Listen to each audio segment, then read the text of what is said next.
We're going to start the meeting at 6:55 p.m. If we could all take a seat, please. Councilmember Crosby, would you please lead us in the Pledge of Allegiance? My pleasure. Please stand. Put your right hand over your heart. Ready, begin. I pledge allegiance to the flag of the United States of America and to the republic for which it stands, one nation, under God, indivisible, with liberty and justice for all.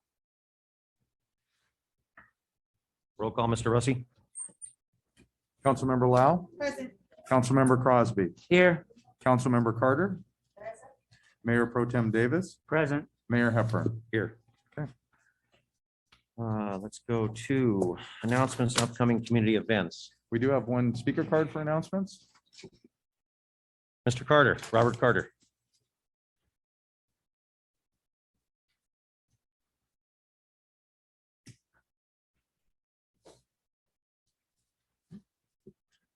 Good evening. 4 years ago, Inman Conity purchased a green 1938 D35 International truck. The Laverne Historical Society is now in the process of raising funds to restore that truck, to restore that treasure. Therefore, on behalf of the Laverne Historical Society, I'd like to invite you to attend our December 11th vintage sale fundraiser at 2369 3rd Street. Our fundraiser will run from 2 p.m. to 5 p.m. so you can attend the Winter Wonderland at Heritage Park before visiting with us. We will have t-shirts, books, vintage items, baked goods, and candy for sale. If you already have a t-shirt, wear it to our vintage sale for a photo. In addition, the Bonita High School Band will perform at 4:45. All proceeds from this sale go towards restoring the 1938 International truck. In the last 2 months, we've appeared on Channel 7 television, been written up in local newspapers, and participated in a podcast produced by the California School News Report. The truck has been stripped to the chassis by Bonita High School Auto Shop, doing a wonderful job getting the young men and women an opportunity to actually see what it's like to work on an actual vehicle. And it'll spend its holiday vacation being sandblasted and welded. Unfortunately, there are a couple of breaks in the frame. When it returns to Bonita High School, the students will apply a powder coat to the frame and start putting everything back together. We're asking you to be a part of history. We'll unveil a Santa's wish list at the December sale. You can help buy the new steering gear box, help with the power booster and brake assembly, purchase new springs, or help recover the seats. Donors will be at the platinum, gold, silver, and bronze levels will appear on the truck panel. And what we're hoping to do is on the side panels, those that are able to donate and to contribute to this will actually put their name on the side panels because it's a stake bed truck. Thank you for being part of this proud project. I think almost everybody knows that the 3rd grade does a lot of history with Laverne Historical Society. We thought this is a wonderful way now to bring back an actual vehicle, something mobile for those students that can't necessarily get up to Heritage Park, one of the other ones. I also have some flyers. I'm going to put them out on the table here, and I'd ask you to please put them out front. Very good. Thank you very much. Thank you, Mr. Carter. It sounds like the whole thing needs to be replaced, so that's good. We can donate anything we want. So that's a good thing. Yes, it is a long list. Thank you. It is a noble cause, so hopefully we can all contribute to that. Anybody else have any items or losing my place? No one? I had one item, and I don't know if the flyer's been around, but community listening session. You've all received this or by email or by mail regarding what it is the Laverne residents, let your voice be heard, community listening session, Oaks Mesa Elementary School multipurpose room tomorrow night, 6 to 7:30 p.m. The community's listening forum is an opportunity for Laverne residents to learn more and share their thoughts about the use of Camps Page and Affabah up at Stevens Ranch Road as secure youth treatment facilities for youth.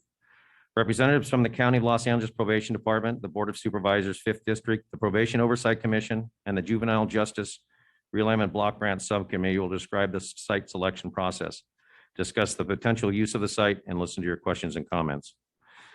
This is important to be at tomorrow night. This could affect everyone, all of Laverne. And what this means is that the juvenile justice system basically is being put back into the county supervisor's hands, and that our Affabah Page is being looked at as a facility for youth, but we're not quite sure what the youth are now, if they're the 707B offenders or what class they are, which is a very high ranking offense on the 707B offenders. But we want to get them to explain to us what the purpose of this is And if they are going to utilize those facilities and they are going to maybe make major improvements or improvements to them, we need to know what's going on, especially in our local community, because we are a bedroom community that access to those areas is through all of our residential neighborhoods. And it'll be, if these do change and there's issues, it's going to drain on our police, our residents, also our sheriff's department. So very important. This has been posted on the, on our website. Is that correct, Mr. Rusty? Yes, it has been posted on our website. We also did a social media post last week as well.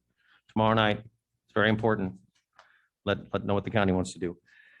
With that, we had pulled an item off the consent calendar, Mr. Rusty. Is that correct? Yeah, there was a request to remove item F. And then I had a request also that we move item 6B after we do our consent and item F, if we could, please. Want to do the consent calendar, we'll review item F and then do item B. Is that okay? Or can we do that after the consent? I'd like to do that. We have some people that would like to talk about that, so. Okay, consent calendar. Anybody else that will move the item, we'll take F, push that aside, and we'll go ahead and I need a motion to, is there any questions or anything about the consent calendar? And I need a motion. I'll make that motion. Second, I'll second. all those in favor? There we go. Sorry, wrong. It's been a week, 2 weeks. The votes were all in favor of that consent calendar. If I could suggest the council just hold on moving it back to neutral for, let scan it Okay. You'll scan, see the camera. scan show to up it. there. Oh, well, Yeah. okay. We didn't know that. That's the first. Do it again. Take two. Let's do it again. Let's do it. Ready? See, the second take was much better. Yeah, it was. I didn't even read it. Sorry. Okay, thank you. And then item F. We had a resident pull item F. Is that correct, Mr. Rusky? We did. And It was would- Mr. Bowen that pulled that item. is Mr. Bowen, we'd like to come up and speak on this item.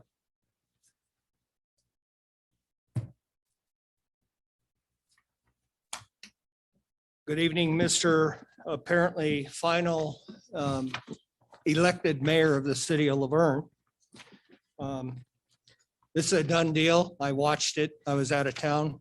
I called in and I watched about 10 or 12 people vehemently against this that were in this chamber. And one person begrudgingly said, well, okay. And another one that was a citizen of this city less than a year came from a city that had 7 districts and thought that was a great idea. So the vast majority of people were in this room that spent the time. Am I bothering you, Mr. Chris? Just want to make sure. So I know this is a done deal. In fact, I think I said when I called in that it was, the fix was in a long time ago. So the good news is people get voted out of office. I just find it interesting that out of 5 districts that were picked out by this supposed independent company, each one of them independently had each one of the council people in their own district. On top of that, an HOA is split right down the middle. Inside the gate, down the residence streets, dividing the middle of an HOA. I just find that incredible. In fact, it happens to be my HOA. So again, it's a done deal. The only thing we can hope is Muir Davis and Robin Carter get bounced out of their districts and that we get somebody in that really looks for the benefit of the city and not themselves. Thank you. Thank you, Mr. Bowen. If we could please keep the quorum in the council chambers, make sure, please, we also wear our masks, but be respectful of the council and also be respectful of our group here. So if we could keep the clapping and stuff down to a minimum and please just keep it. Yes, sir. Just for a point of order, do you want me to keep a timing on the speakers or no? No. Okay. Thank you. Liz Aldana.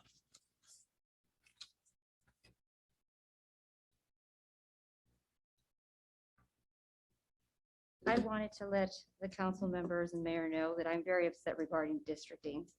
The majority of the people that called in were against all of the things that you voted for. They wanted 4 districts with an elected mayor.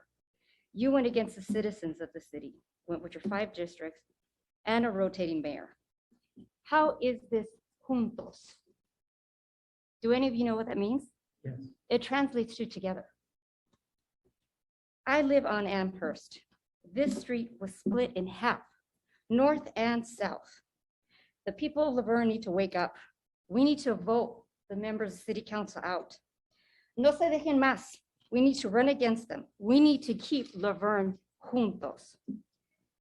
Ustedes nunca ponen atención a la gente. No les importa lo que queremos. ¿Qué piensan en nosotros? Pero sí es mentira. You said districts was in the best interest for the minorities of the city.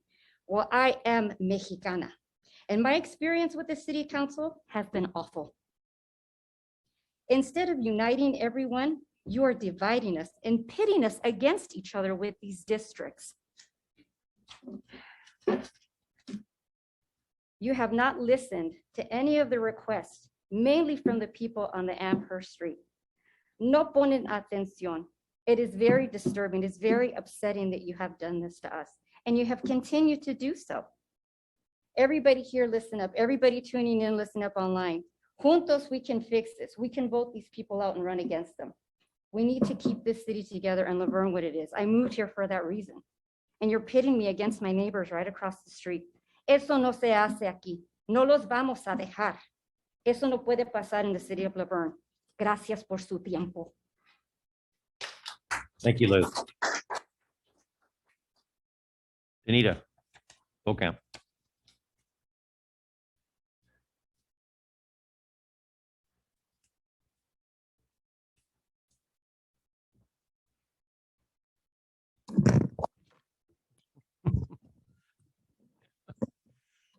You can have it if you want to take it home. This council has sat on this dais and stated numerous times that they make decisions that are not always in favor of the residents, and making those decisions are difficult. I don't think there's anything difficult about determining what a safety issue is. I'm standing before you all this evening to show you examples of the shortcut that this city has taken. On the street of Amherst, there are numerous city trees. These city trees are supposed to be maintained by the city, not only for trimming, but in repairing the uprooted concrete on the sidewalks as to keep the residents of the neighborhood safe. These are the numerous pictures, 6 locations to be exact, that are on Amherst. What they did was they filled in asphalt on the concrete cracks rather than break it up and relay concrete as they've done in the Danita, past. if you could relay it to us. Okay, Thank you, please. these pictures all show that. Oh, wait a minute, wait a Okay. minute. This is about districting, I promise you. Okay, if you could get to the point on districting, thank you. We entertain, and I realize that this is directly in front of my house, which is more than coincidental. Our family entertains often, and so I could have a guest trip and fall and then file a lawsuit against my family because the city failed to repair it properly, which brings me to the point of district voting. If the city is not doing their due diligence in keeping the residents safe with something as simple as fixing concrete, then what makes you think that they're really have your best interest at heart? The city had $12,000 in their budget to offer workshops, Q&A sessions, or in the very least, send out a mailer or a letter or a postcard to all the registered voters of the city about the meetings that district voting would be discussed. The city failed miserably in notifying these residents. Stop and think about that for 1 second. Something as important as voting. One of the basic human rights we have as citizens of this great nation. The council has, in essence, taken that away from you, because instead of voting for several council members and a mayor, depending on the year, you now only get to vote for one that lives within your district. And for those of you that don't really understand how district voting works, here's an example. Mr. Davis is running for re-election in District 1. If he does not have an opponent, he will win by default. He doesn't even need 1 vote to win that. Yet the city found it more important to send out these small business Saturday, tree lighting, and holiday stroll. This was more important to be sent out to the residents than to send a postcard about district voting and inform the residents of what is at stake. Are you serious? You're telling me that lighting up a Christmas tree is more important than my right to vote, especially as a Hispanic American? Not everybody even celebrates Christmas. Why aren't we celebrating the lighting of a menorah or a Kwanzaa festival? The constant talk by this council of social inclusion and ethnic equality is more important to them than the explanation of how voting in our city is changing, and it is definitely for the worse, mind you. The residents of the city better know and understand that this city has sold out for all the county, state, and federal subsidies by saying yes to every project that is proposed to them. Camp Page will be housing level 3 felons in a juvenile camp in Marshall Canyon that were meant for minimal security. The decision of district voting is nothing more than a politicized form of allowing mob mentality and controlling how a city is operated and financially funded. We residents can hardly wait for June 7th, 2022, when we vote all of you out of office. Thank you. Thank you, Nia. Mr. Gabaldon.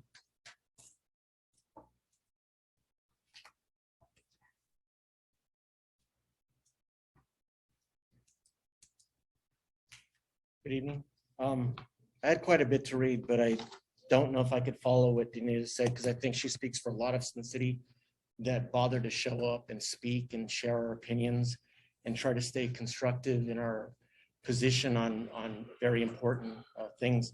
But I think I want to share with the city and anybody who's paying attention tonight, including the people that show up on Zoom that don't show up in this hall, is that on the day that you decided to go to district voting, and the day that you chose to select a 5-district model, you took away 80% of the voting rights of every person in the city. 80%. You had a choice to go to 4-1. And because of whatever reasons, obvious or not, that you chose to drive this down our throats, everybody in this room, everybody watching on Zoom, everybody in this entire city, every resident who has been here for 100 years, 50 years, 1 year, they get one person to vote for every 4 years. I hope that the math is fairly simple for you to understand, because this is what you brought to the city. You, Robin Carter, you, Wendy Lau, and you, Muir Davis. You had a choice. It wasn't the people you called out in the public that brought this idea to the city. You made the choice. You made the choice, and you made the choice. So the city forever now has to live with your choice that they get 80% less voting rate. The only thing that really matters in this country is your right to vote. The things that you talk about, yet you took 80% of our rights away from us. Thank you very much. Thank you, Mr. Gabaldon.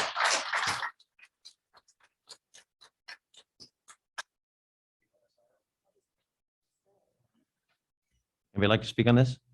Anna.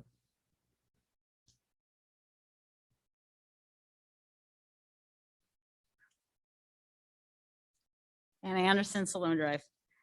Well, I was going to read this, and as most of you know, when I come up here, I usually just speak off the cuff, but I wanted to get everything right. And I'm not good at reading, okay? So if I start making a mistake, I'll go off the cuff again. So this is regarding dividing up our homeowners association in Sierra Laverne. Okay, per the district map company we hired, one of the specifications was not to divide neighborhoods and not to divide communities of interest. Another was having identifying boundaries that are easy for voters to identify. Dividing our HOA does not have identifying boundaries. Now, how is communities of interest defined to us at the September 27th meeting regarding district maps? Communities of interest are neighborhoods of shared interests, characteristics, and what ties them together. Okay, that's what the guy said who was here. Our HOA is a community of interest. We all share the expenses of our roads, our community, landscaping, and other maintenance that the city usually takes care of in other neighborhoods. Each member in our community pays dues for their services. Our HOA is legally authorized organization. I'm hyperventilating in this, sorry. Our HOA is a community of interest. We all share the expenses of roads. Did I already say that? Okay. Our HOA is a legally authorized organization of homeowners that is formed for self-governing maintenance and the appearance of. Anna, excuse me, Santa Claus is here. Just, you'll have to give him a minute. He has to get back to the North Pole. Better than 2019.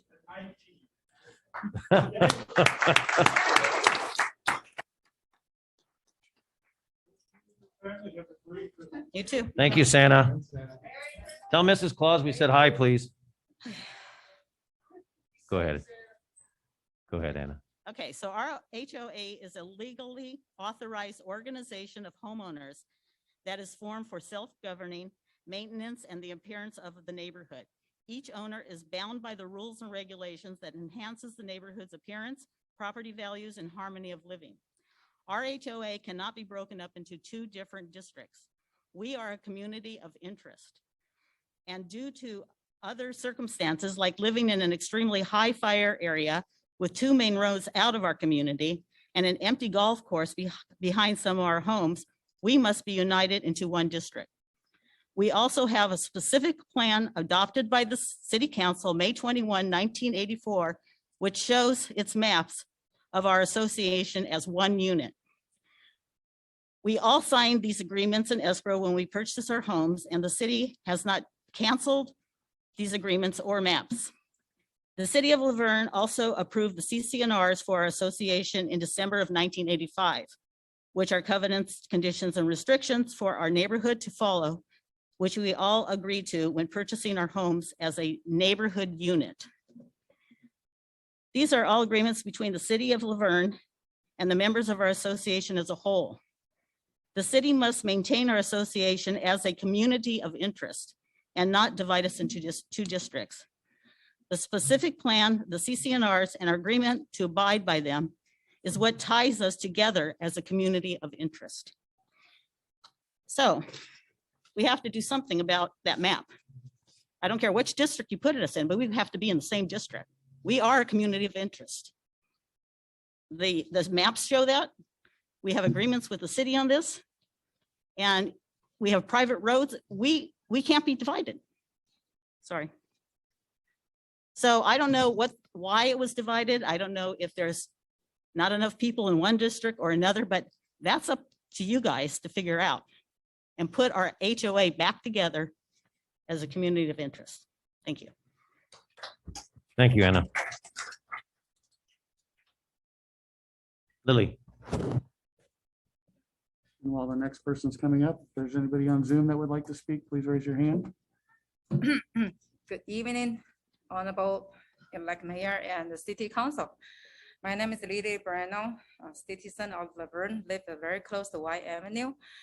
I involved a city meeting for a while, maybe 2 years, 3 years. I pretty much present myself, right? I don't want to say I present everyone. I present myself and my family. I talked to my husband. I said, hey, you know, District voting, now we belong to District 1. He said, well, what kind of things? Because he know I come here pretty often. He has no clue what it's about. And then he goes all the zigzag map. Where we at? Where we at? I say, we're in District 1, okay? We're still with some close neighbor, but we separate from Old Town Laverne, separate from University, separate from Hillcrest, a lot of friends who live, okay? So we separate from them. And then he goes, oh, you're sorry, it's done deal, it's done deal. So he think I'm kind of like a childish. Yeah, you always go there. It really makes sense, you go there. And then my kids, of course, Mom, you go to the meeting again, huh? So they don't really think I'm doing something for our future, maybe, because actually tonight is our anniversary. I should stay home, right? And make the dinner and come here. This is my duty, my responsibility for my future's retirement, for my kids' future. I live close to White Avenue.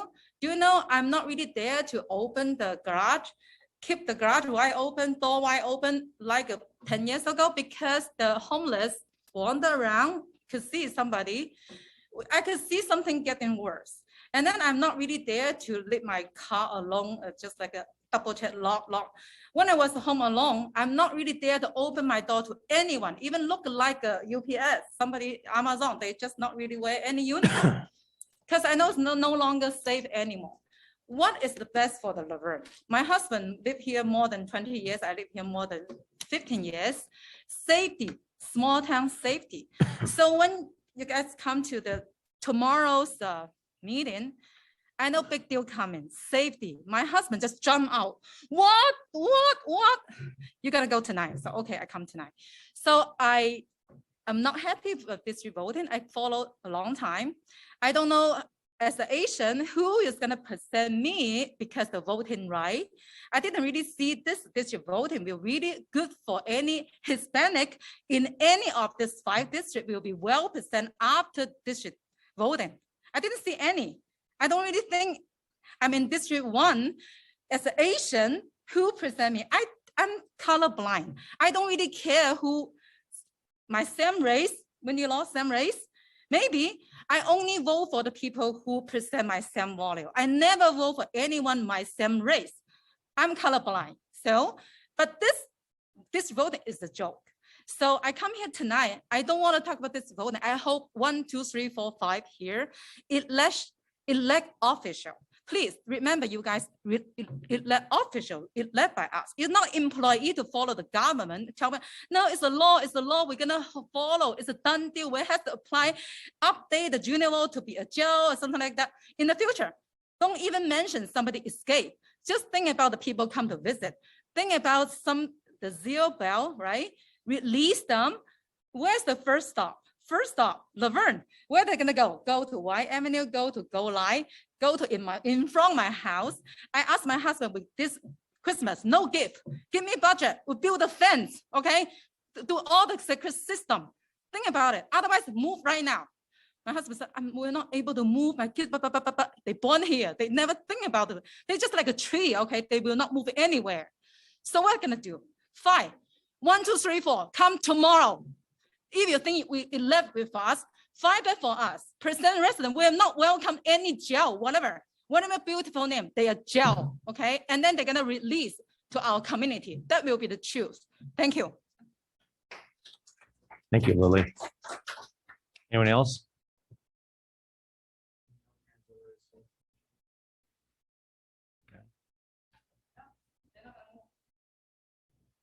No one else, we're going to go ahead and close public comment on this and come up to the dais. Council members, Mayor Pro Tem, any questions or comments?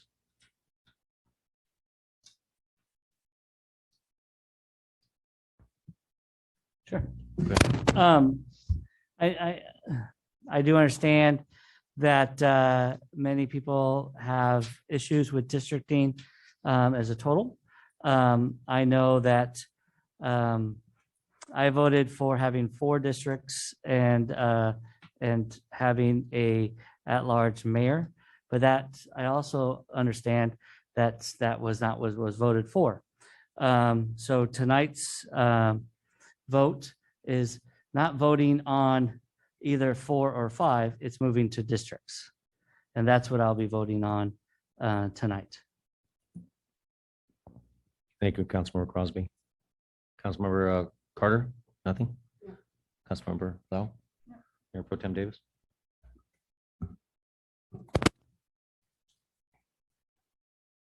Moving to districts is a change in the way we've run our city.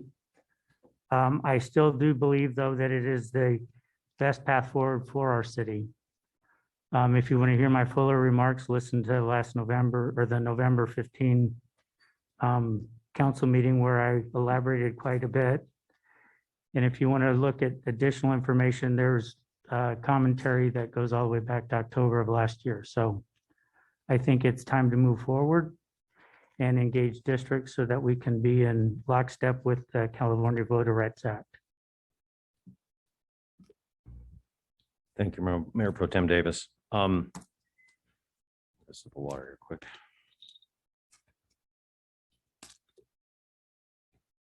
As you know how I voted, I believe that we were going to do district voting. I do believe that. I mean, that's what we're doing right now until it changes, until the Santa Monica case, the Supreme Court rules differently. We needed to go to district voting. The problem is the voters weren't listened to. People that came up on the dais all spoke to a 4-district and elected mayor. That's what the people wanted. And that was over 95% of the people that spoke. I think I'm probably being a little, probably more than that. I'm disappointed in that. And I am disappointed in our demographer, I will say. Again, I support the district voting. I just don't think that we were listening to our residents, our voters that have to live with this. They wanted an elected mayor and they wanted a 4-district council. Forget where I am or where I'm not. It doesn't matter. It's the point is that you have to listen to the voters. They are the ones that make the decisions to make the city run. The second one was, Danita, I appreciate you bringing up the holiday stroll flyer. We spent more on a holiday, at least bringing a holiday stroll flyer out than we did our districting. Granted that we had a rough start, but at the end of the day, I think bottom line is that I wouldn't support it. I do support the district voting, but I do not support the 5-district with a rotation mayor, as our voters told us. I've always been one of transparency and always been one to listen. It may not always go your way or the way that it goes. There are other reasons we do it as a council. But as a general rule, you need to listen to your people that are out there in the community, our residents. So being that said, yes, Mr. Russi. Just would like to clarify, the flyer that was presented was actually put out by the association. It wasn't put out by the city. So I just want to make sure that that's clear. The city did not expend those funds. The association is a separate entity from the city. I appreciate that, but I think that we should have probably spent that money ourselves and put it out there on as far as the district voting. I think it was a mistake. So I just think that, but being that said, we have to vote on this. So yes, sir, Mr. Kress. I was just going to say for the record, the motion should be to waive reading in full and adopt ordinance 1107. Motion. I will move that we waive reading in full and adopt ordinance number 1107. Second. I'll second that. Vote, please.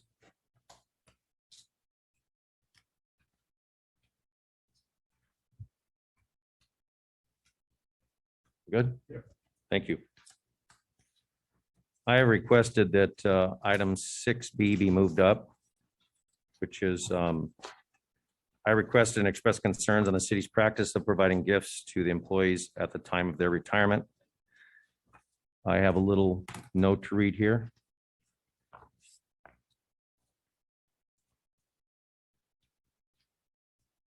I just want all the employees of the city of Laverne to know that I have the utmost respect for all of you and will always go to bat for all of the employee groups as I have in the past. Yes, this was a delicate issue. I received multiple emails from employee groups on their dissatisfaction with this review. This request was solely based on after multiple discussions with multiple cities regarding gifting to retirees that they use an employee donated fund, not a general fund expenditure for retirement gifts. Well, the city attorney has deemed this legal. My purpose to bring this up was to explain to residents how we do this now from the general fund. This was also one of the items that Assemblymember Holden's audit concerns when he offered a free audit by the state. If our residents are good with this, so am I. This was also based on transparency for all of us. Open up discussion. We'll open up to the floor first. We open up to the floor for any discussion. Anybody wish to speak on this issue? Mr. Bowen.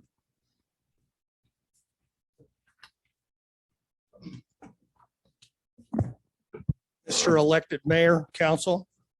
Mr. Mayor, I want to appreciate you jumping on the grenade on this one. It's an old phrase. Sorry if it offends somebody, but I brought this up a year and a half ago.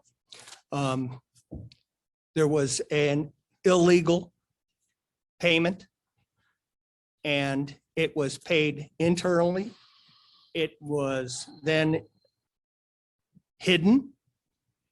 And I made a request because I saw it on the checklist. And according to the city's response to Mayor Holden's or Assemblyman Holden, the city responded and said, oh, as soon as we found out, the city manager immediately made a donation of $100 into the fund.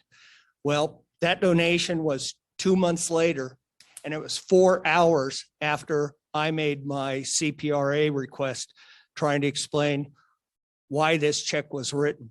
So it's not the money. And I agree with the mayor on this one. It's not the money. It's our money. So we're going to pay people that work for this city, of which they're all great people. But I don't care if they're firefighters, police, or anyone else. When you pay people out of the general fund for a gift and no one knows about it, that's the big point, is transparency.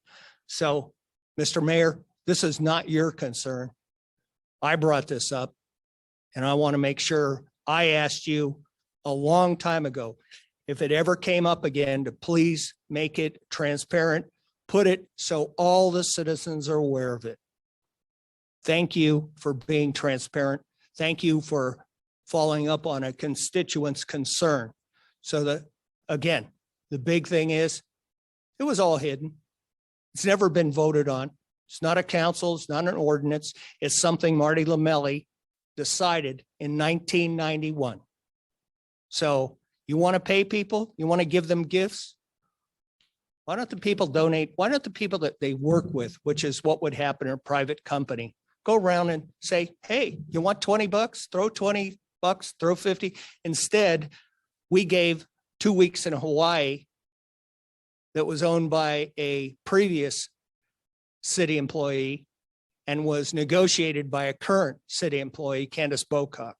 So let's open it up. Let's make it transparent, and let's let everybody know how things operate. And thank you again, Mr. Mayor. Thank you, Mr. Bowen. Anybody else like to speak on this issue? Oh, I'm sorry. Mark Gutierrez.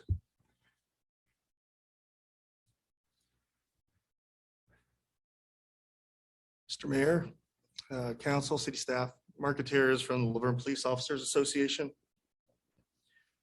Came up here to express my support in continuance for the current practice in the retiree gift. I've been here 18 years and I've always known and been to the, whether it's the employee gatherings, after employee leaves after 30 years of service, I've seen many of these gifts given to them. Some of them are shadow boxes. Some of them are trips or vacations, but it is an AR the city has done.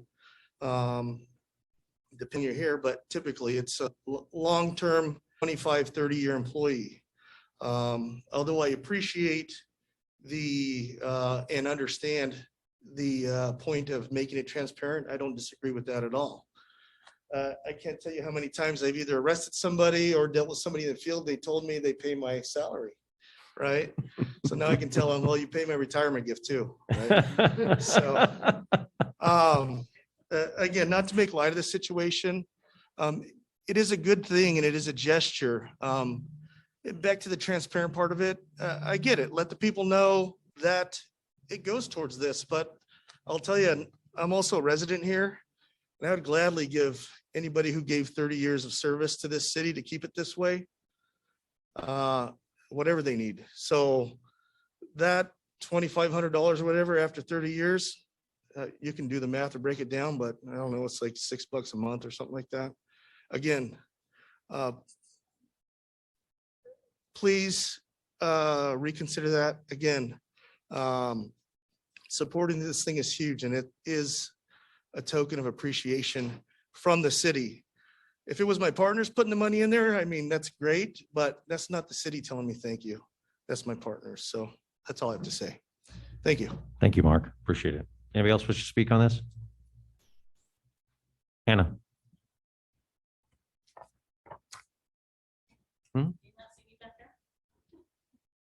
You're like looking. Ann Anderson. Right. This is kind of a touchy subject, I guess. I think that I know in different organizations, you have different lines where money can go. Maybe you should make a line that goes directly to retirement for the employees. I mean, when you're working 30 years for the city, Come on, they should get something, I would think. I don't think it should come out of the general fund, and I think it should be transparent. And if there was some kind of, do you guys have lines? Is that how it works here? Like a line for this, a line for that? You know, something for retirement that we all know about. We know how much is in the fund. We know how much we're putting in the fund. And then everybody's happy that way. Because of course, when you have employees working that long, you've got to give them something. Okay, it just shouldn't come out of the general fund. It should be something that we all see that, you know, I don't know if we see it every 6 months, every year, how much has been put in the fund and how much is in there and who gets money out of it. That's my suggestion. Thank you, Anna. Anyone else will speak? Danita?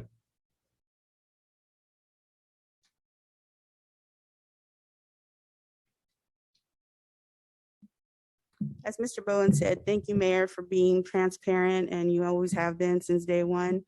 I think what people are forgetting is that, you know, when you retire from a 25 or 30 year or more a job from a city, county, or state, you have a fat pension waiting for you, and that should be their gift. Why are the taxpayers of the city paying for that item? Again, just like it was explained, a private company, you have individual employees put in, and sometimes whatever's collected, the employer may match that out of good faith, especially if the monetary value is not high. But it should not be on the backs of the taxpayers, especially with this additional 3/4% that the residents are paying, and we're not seeing anything come out of that. Again, who was the recipient of that money? The employees. They got a raise with that 3/4%. So people forget very quickly that city employees are paid well and they have a very good retirement waiting for them. And that, to me, is their gift. Thank you. Thank you, Danita.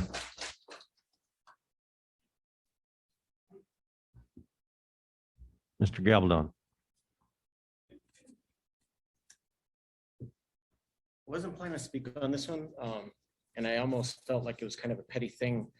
And I think speaking about gifts for employees is something that is kind of petty, but I think the spirit of why it's being brought up, and I'm just trying to think through what this is really all about, is that if the residents, the citizens of this community had the confidence that the money that is bestowed upon city government, city manager, to always do the right thing with it and to be totally transparent with everything about it, that absolutely everybody in this room that's worked for the city, who's in front of me, who's behind me, who sits by the doors, you guys deserve everything. You deserve your salaries, you deserve your retirement, you deserve your retirement gift. Hell, I'd buy one for you for some of the things that you guys have done for me. But I think the point really shouldn't be lost on everybody in the room, that this is not about a pension or about a retirement gift. This is about where this money is coming from, how is it being spent, maybe more importantly, who it's being spent with. Because that's where the forensic audit comes into play, is that if what Rick said, I'm not going to use your last name because I think it's been thrown around enough, is that we don't have that confidence because we haven't seen it. I know when I think on that. Thank you, Mr. Gabaldon. Anyone else wish to speak on this? For those joining via Zoom, please use the raise your Janelle. hand feature. My name is Janelle Gray. I'm the president of the CEA union.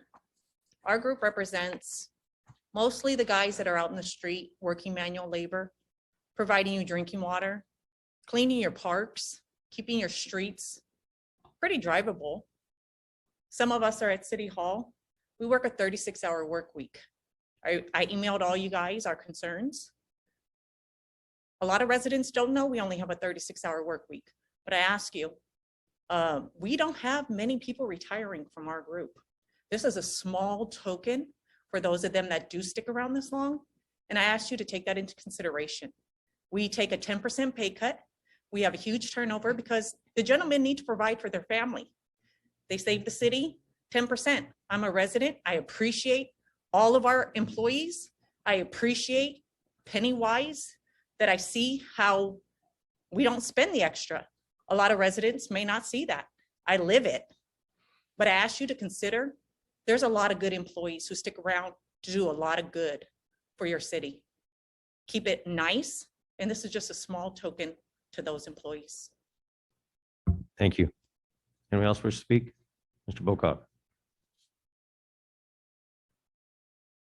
Yes, my name is Brian Bocock, as a past employee of the city, and I'm adamantly opposed to making any changes at all. And I'd like to give a couple of reasons.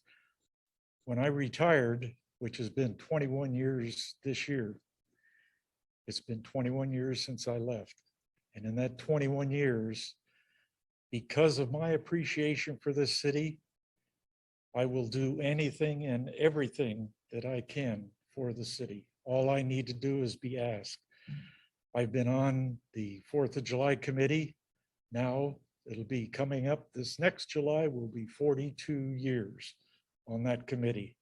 Why? Because I believe in what the city does. I look at this city a lot different than other cities, and I've been around, actually this June, I've been in the water district for right now 61 years in water. And each agency that I've been to, I was with Ontario, I've seen them give fishing poles, I've seen them give rocking chairs, I've seen them give a little bit of everything. And when I went to work for the county water district, it was the same way. But the feeling is different here. This community is just, I've always said, Laverne lives under an umbrella. And I really believe that. And that's why I give back. That's why I'm involved at David and Margaret. That's why I'm involved up now at Leroy's Boys Home on the board. I'm involved in the chamber. I'm involved anywhere that anybody needs any help in this city because I believe in it. And when I retired, yeah, they put on a party, if you want to call it that, but it was my retirement. And the city didn't pay for all of it by any stretch. I think some in the room believe that they did. There was a lot of vendors that put up what they wanted to do.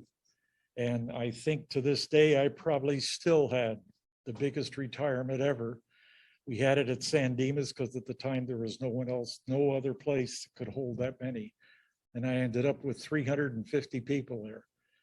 And I'm very proud of that. I'm proud of when I go to an event of any kind, and Mr. Mayor, you and I have been at different events. They know when you walk in who you're with. And I'm guaranteeing you, when I walk in, they know that I may be a director up at Three Valleys, but I'm a resident of the city of Laverne. And I'm very proud of that. When I attend virtual meetings, I know all of them on there for that reason. And I'm proud of what the city does, whether it's the fire department, our police department, they're inseparable. And then I look at all the employees that we have, they do a fantastic job. And if one group needs a help over here, it doesn't hurt the street department to get with the park department, the water department, whatever it is. It's the camaraderie. They're working this way. And I really and truly believe, to finish up, I really believe that it's because what this group right here does for the city. And I think if you change it, I can see the next step being, well, why are we putting on Christmas for the employees? We should take that away too. And why don't we take this away? And that you end up with a bunch of disgruntled employees. And I really mean that. I think you would lose a lot of them. Look at the amount of years that these employees put into this city. They come here, they stay here, they retire here. Why? It's darn sure not the money, because we pay less than most of the cities around here. We're under the median by a long way. It's because they love the city. Thank you. Thank you for serving, Mr. Bocock. And by the way, for a man that's been in water for 61 years, you look great. Your skin is very nice. Just throwing it out there. Thank you very much. Anybody else? Anybody else? That's true. Anybody else wish to speak on this matter? Do we have anybody? We're going to go ahead and close public comment, and we're going to bring it up to the dais. Comments from council? Anybody like to start? I will. Councilmember Carter. Everyone always talks about loving living in Laverne, and I've always believed the backbone of Laverne is our employees. They do so much for all the activities we have, the streets we drive on, the police force that we're safe living here with, the fire department that takes care of us. And every time you come in to pay a water bill, we take these things for granted. But as it's been stated, we had to cut many years ago their employment down to 36 hours. That's 4 more hours of pay they could have gotten, but they haven't complained about it. And we haven't changed that either. And I just feel that the employees deserve recognition at the end of the year. Most people, when we all leave from wherever we are, you get recognition. And this is such a small token. I think it turns out to be, for a 40-year employee, $50 a year. It's a very small amount. And what I love about this, I've lived here 42 years now. What I love about the city is that wherever you go, so many of them that you see around City Hall, police department, fire department, a lot of them live here in our own community, and they care about the community. Those that don't live here, you would not know the difference. They care about our community. They love Laverne. They want to make it special for us. How many events do we have? Like, I'm going to use Veterans Hall as an example, or Memorial Day and Veterans Day. The volunteers that come out to make sure that event is set up, and they are there during the heat of it and just making sure that everything goes right. And I'm just 100% behind this concept of continuing the retirement gift. It's such a small token to say such a big thank you. And I really think it helps with retention. The more we show as grateful of having them work for us, the more they'll stay, because they know that they're appreciated. We all want to feel appreciated wherever we are.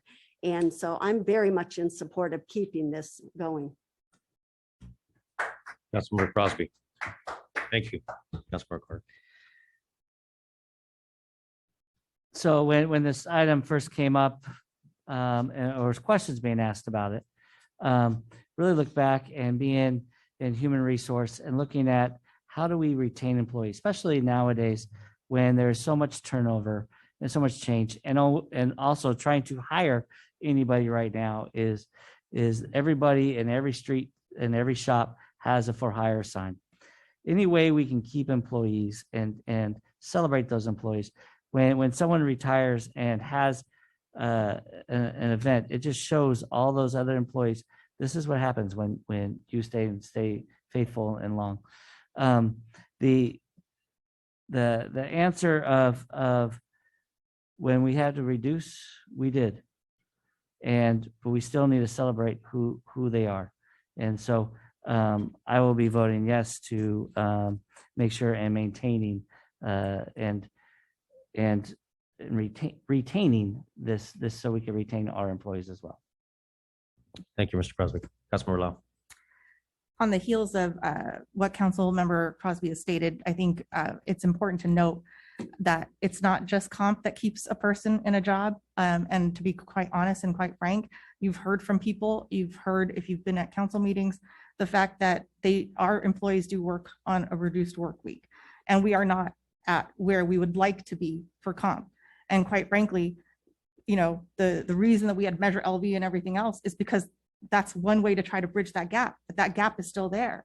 And so if it's not comp, the data that shows that for organizations, companies, corporations, whatever, for them to retain employees, it means creating a culture of caring, a culture of community, a culture of compassion. And one way of exhibiting that is through this gift. And it's a small token of appreciation for someone who sticks around at a company or with an organization for 25, 30, however many years.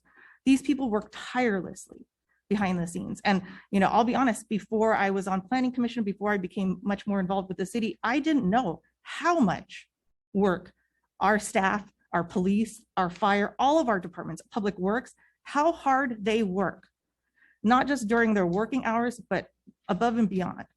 So, I think if it was a question of, is this, legal or not? We ask those questions. Is this appropriate? Yes. Had it vetted by the attorney?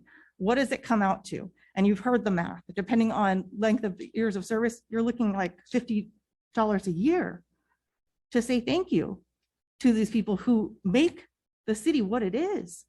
And so, I will just echo that I believe that this is appropriate.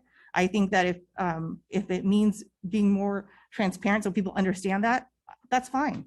I don't think there's an issue with that.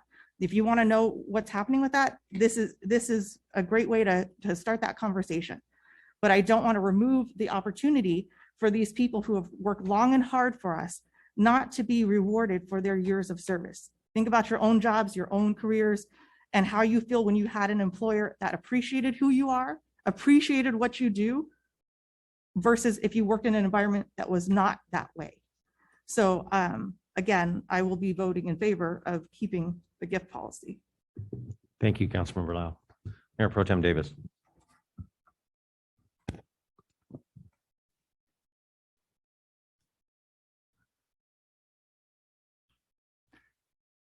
This issue it confounded me why it came up. The culture that we have in our city government for our employees is outstanding. For those who know, we tried to move away from our policy of paying median to our employees. And we failed miserably. And I'm fine with that because I think our employees deserve median. And for employees that work 80 hours a week or the contingent of 2,000 hours a year, that comes out to median. But for a significant portion, the majority of our employees, they don't work 2,000 hours a year. They work 10% less than that. So while our policy is to maintain median salaries, our large number of our employees take 10% less than median. And one of the reasons they do that is because generally the employees believe that their community supports them and appreciates them wholeheartedly. This issue being brought to the table challenges their consideration of that. I want to let them know that I'm staunchly behind this. I'm staunchly behind them. I want my employees, our employees, to know that you are worth everything we pay and more. And in reality, this has been completely transparent because it was so small, it wasn't really paid attention to by anybody. When it was right there, when a mistake was made, it was quickly identified. It wasn't as if there were huge amounts of effort to conceal it. It was acknowledged and it was fixed. Mistakes happen occasionally. There are a lot of things going on in our community. I don't think we need to make a mountain out of a molehill, even though it's really not a molehill, because it's important to our community that our employees know that we care about them. I'm absolutely in favor of maintaining our gift policy. Thank you, Mayor Pro Tem Davis. Again, I will state it. The issue was transparency, just to let people know what we were doing. I'm not against gifting to our employees. I think it's important to celebrate our employees every way possible. But if the residents aren't aware, now they are. It's on social media, it's on a platform. And I think most of them, and I appreciate the letters, Janelle, I appreciate from Lupe and all of the, Mr. Bocock and Robert Martinez. I appreciate that. This was just for an open discussion. I too am in favor of this. I'm not in favor of this, but a discussion on how we spend our money in this city is very important so we can afford the staff that we have and afford the great employees we have. We need to look forward all the time and to make sure that what we do spend is transparent and that everybody knows what we're doing. That's all. Had nothing to do with the value of our employees. I have 25 to 30 employees. They are my value. I'm just a figurehead. And the employees are so important to our city. We celebrate them. It's just that after reviewing with other cities, they didn't do that. Well, we are a different city. We do have a special touch here in our city. Between our police, between our fire, between our public works, between our staff at the desk, and anybody you call on the phone, community service, community development. We do have a special city. There's no question about it. And as Councilmember Lau said, when I first came on, I had no realization what this city was about as far as the internal workings. You get to know it real quick. And we are blessed. We truly are blessed. But at the end of the day, as a council, we need to make sure that we watch what we spend and making sure that what we're spending it on is under the residents' guise, that they understand what we're doing. But being that said, I just wanted to bring it to the council. I appreciate the conversation. I think it's important. We talk about things. And I appreciate the employees groups. I do take it seriously. I will be in favor of this. I just wanted a discussion to make sure everybody knew what was going on. So with that, we need a motion. No? We just, no, we're not. So it's done. Okay. Then we move on. Should we do a vote? No? Mr. Kress? I think we're all in favor, so it's up to you I guys. mean, the policy has been in place. If you want to ratify it by council action, you can do that, but there's no need. Well, the policy still stays in place, so we're still the same place. Mr. Kress, are we good with that? I actually think, for record, You wanna do a keeping vote? that, we put a vote to it to make sure that what everybody says, and then it can be held for us or against us, no matter what. You're making a motion? You making a motion? I make a motion that we continue the practice providing gifts to employees at the time of their retirement. I second. As per administrative regulation 308. 308. As per AR 308. I'll second that.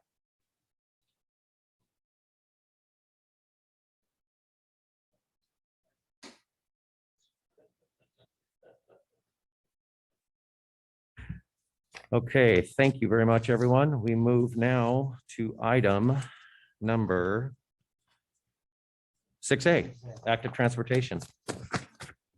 And Principal Planner Candace Pocock will be giving that report. Good evening, Ms. Pocock. Good evening, Mr. Mayor and members of this.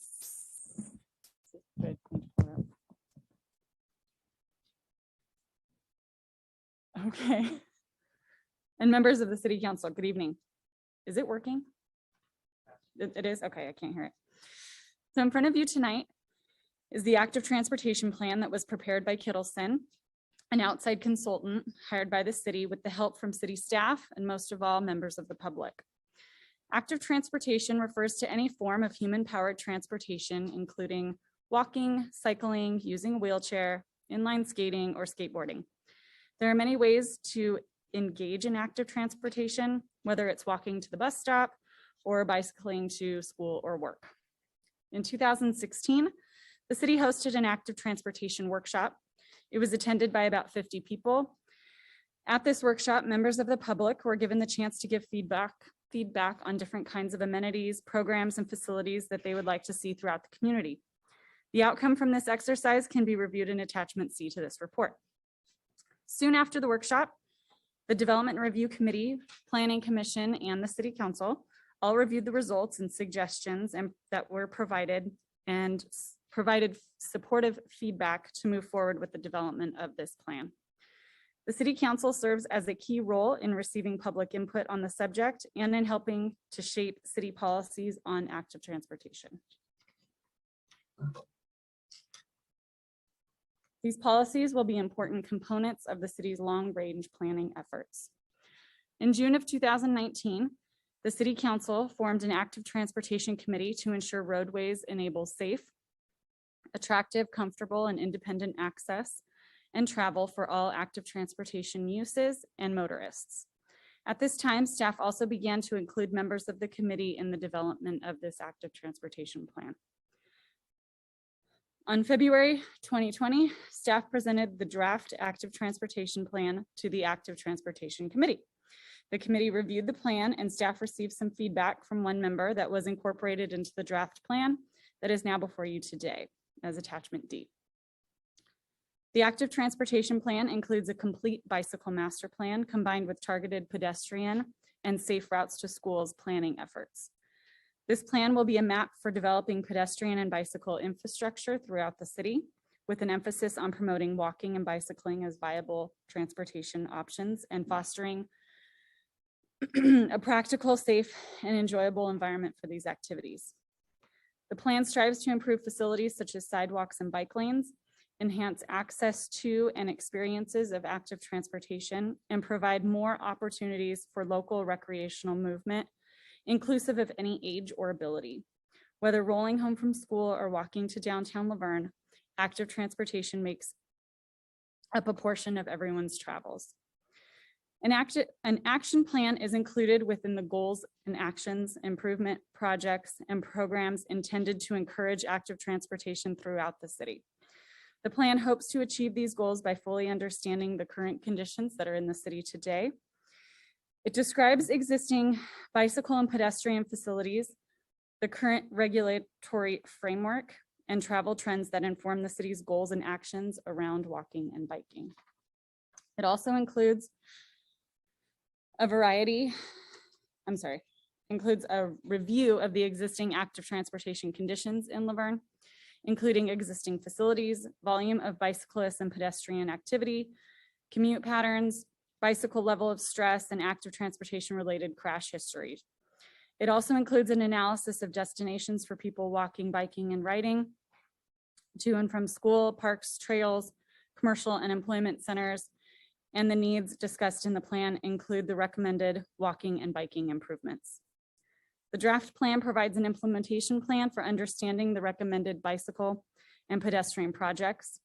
These projects are supported by planning level cost estimates to understand the relative resources required for implementation. It identifies funding sources that the city can utilize to complement its own funds. Securing additional resources will be helpful to fulfill the city's timely implementation and address the needs of all of the residents. As highlighted in the existing conditions and needs sections of this plan, there are a number of opportunities to improve conditions in Laverne. Some of them were documented in the plan, included a noticeable increase in grade at baseline, crossing the 210 freeways, navigating across Arrow Highway and Foothill, crossings at large intersections, at-grade rail crossings, and connectivity gaps from the Marshall Canyon Trail. Those were the major concerns. Recommendations build upon the findings in this section and are informed by the public feedback received through the Active Transportation through the Active Transportation Committee meetings, workshops, and interactive web map that was made available to the public. The recommendation map can be found in figures 6 and 7 within the plan. Fully implementing and the recommended improvements of the draft active transportation plan will require creativity in identifying funding opportunities, applying for and winning implementation grants, integrating active transportation improvements into other project development or maintenance projects, and adjusting the recommended projects as new connections, needs, or opportunities arise. A brief summary of potential opportunities that may best fit available funding sources are also described on page 43 and 44 of the plan. The Planning Commission held a meeting this past November 10th where the plan was reviewed. The Planning Commission had a few very specific concerns regarding existing conditions of specific intersections in the city. Staff explained that these conditions would be relayed to the Public Works Department for their review and possibly may be discussed at future Active Transportation Committee meetings. But overall, the Planning Commission supported the plan. So with that, staff, the Planning Commission, and the Active Transportation Committee recommend the City Council approval of the proposed Active Transportation Plan by adopting resolution number 21-91. I am available from staff if you have any questions. We also have Matt from Kittleson, who is available on Zoom. Would you like a water? I'm very out of breath. Yeah, over water, would you please? I have Yeah, some. you got it? I have Okay, some. Okay. Yes, thank you. Thank you very much, Ms. Bocock. Do we have any questions for Ms. Bocock before we go to public comment? Public comment, I open up the floor, public comment. And if there's anyone via Zoom, please raise your hand. Good evening. So my second comment about this. So actually, this is the first time I heard about this plan. So it's kind of brand new. Something popped in my mind is just how much will it cost? If it's reasonable, not that much cost, everybody will love, more convenient, good for everyone, right? So if we don't really have that much budget, think about what is more important. Because for me, I'm concerned, Laverne, especially Old Town, is a walkable area. So the walkway, I have so many neighbors walk in front of my house. And then one spot pops up because maybe the tree, and then it's really difficult for people to walk, very easy to fall down a kid on that. I saw a white spray there, marked at least half years. That means that somebody need to fix that. At least it's smooth.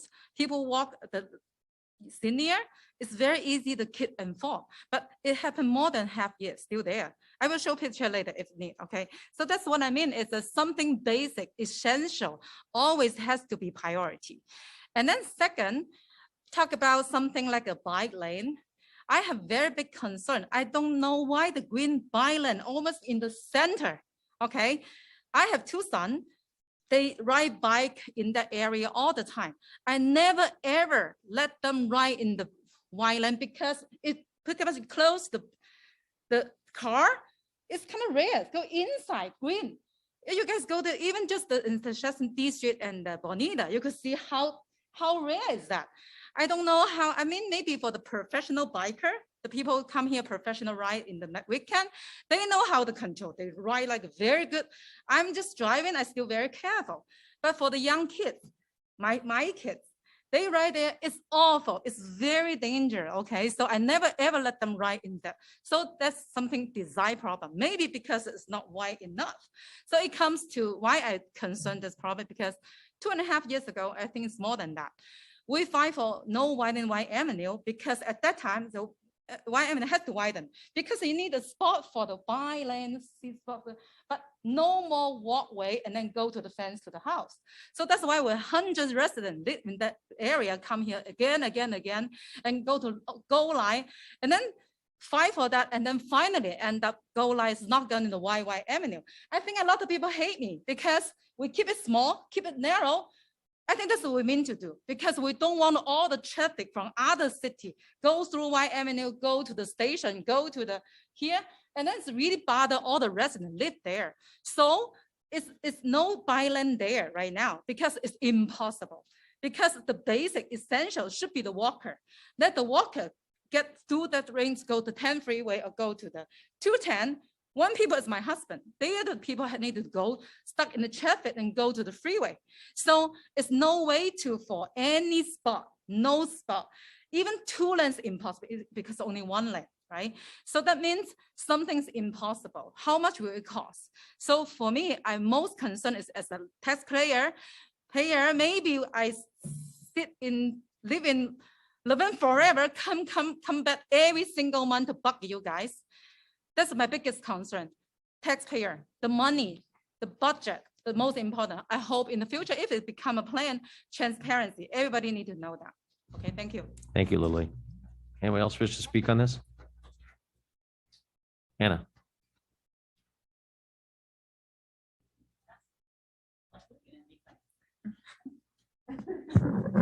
Are you Anna? I'm Anna. I can't wear them so they just go fog up. No, I know who you are, Anna. So Tim, is this a San Gabriel government blah, blah, blah thing you're on? Is this one of their projects? I think that active transportation is everywhere right now. And it's also, there's a lot of money for that as from the state I and know. grants and stuff that we use. So Yeah, the right arm of California, that committee you're on. Anyways. I want to know how much money it's going to cost too. Because I know what this is all about, this transportation thing. Okay, it's to get all the cars off the roads. This is California's big dream. And so how much is it going to cost us? That's what I want to know. thank you. Thank you, Anna. I didn't know you were done. Short and sweet to the point. Mr. Gabaldon.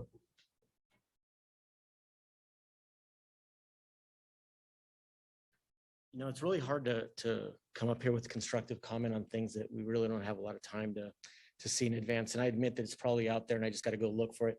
But one of the things that I was thinking about regarding transportation and what Candace had mentioned about some of the criteria for the considerations that were included in the plan. For me, it's the high school. I mean, maybe I'm not stuck behind an office anymore like I used to, and I get to see more than I used to notice. But I've noticed here that we put a light on Durwood or create a street called Durwood off of White for the traffic that I guess we had there that was a concern. But I don't see a crosswalk here. And I see kids every single day racing across that traffic that if you all pay attention to that, that's 35 to 40 mile an hour traffic, unless an officer is parked there managing that traffic. And we got high school kids and the like, everybody's rushing to get to lunch on time, the whole thing. But we don't have a crosswalk across the street from this chamber to allow the kids to have at least one option of a safer choice than trying to play chicken across the street. So I would recommend that at least you look at something like that. Additionally, I think over at Damien High School, there's an opportunity there to look at that as a crosswalk opportunity, not necessarily with the light or anything like that, nothing that fancy, but a little paint on the concrete and the asphalt to kind of like let people know that there's a place there for people to safely cross without necessarily having to take their life in their hand. Thank you. Thank you, Mr. Gabaldon. Anyone else wish to speak? Yes, yes, ma'am. Corey, come on up, please. Myself and my family are huge participants in active transportation. We walk a lot. I have a son who's disabled who can't drive, and he walks every day throughout Laverne, takes the bus. We also bicycle in Laverne, and even though there's been improvements in bike lanes, there needs to be more. There are certain places that we bicycle that all of a sudden the bike lane starts. One place is going down on Baseline where it approaches Foothill. There's not an easy transition there. It's a mess. I couldn't allow him to bike there himself because you have to like switch over the street. It's very difficult to do. Here, even coming up in front of the high school, if you're going north on D, you can't do it. You just can't cross over. You can't do it on the bike lane. So, you know, I'm in favor of anything we can do for active transportation because I think it benefits all of the citizens. There's also lots of places like the corner of Baseline and Esperanza where there's bike lanes there, but people park in them on corners and it's a huge safety hazard.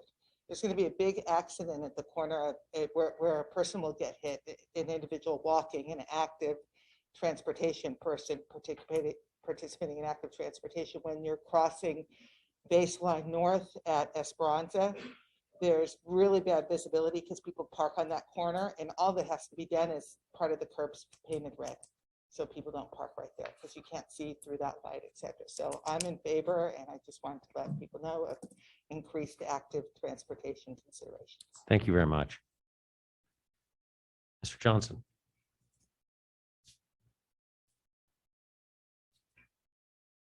If we're calling out places that need attention, I would look at the area south of Arrow Highway, the Walnut Street neighborhood, where we're going to build some affordable housing. And we're assuming we're going to have kids there.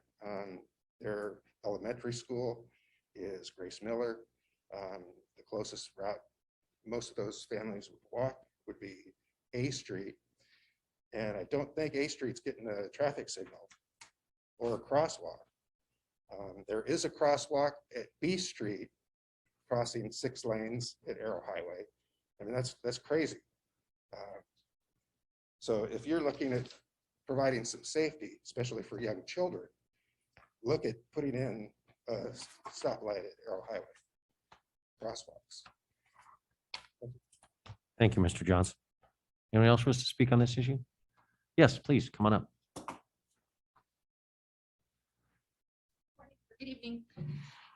This may not be the, Your name and guess address? Name and address? oh, Gina Henry, 11th Street. Go So ahead. just real quickly, if we're talking about improvements, have you guys ever ridden across Bonita Avenue at Wheeler and the train tracks?